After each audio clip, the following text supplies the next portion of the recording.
Kumusta? Mahahalagang mahilig sa langis.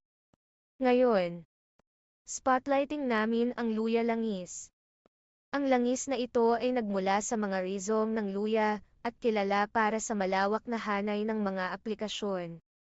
Ginagamit ito bilang isang ahente ng pampalasa sa pagkain at inumin, sa mga pandagdag sa herbal, sa mga pampaganda para sa mga nakapagpapasiglang at pag-init na epekto nito, at sa aromatherapy para sa nakapagpapalakas at nakakaganyak na aroma.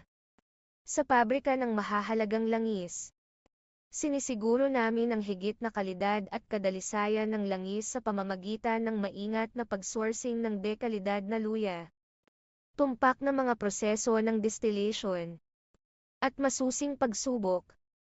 At, napapasadya, kung ito man ang packaging o ang konsentrasyon, nasaklaw ka namin.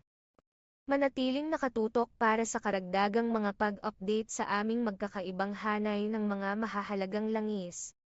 Tags.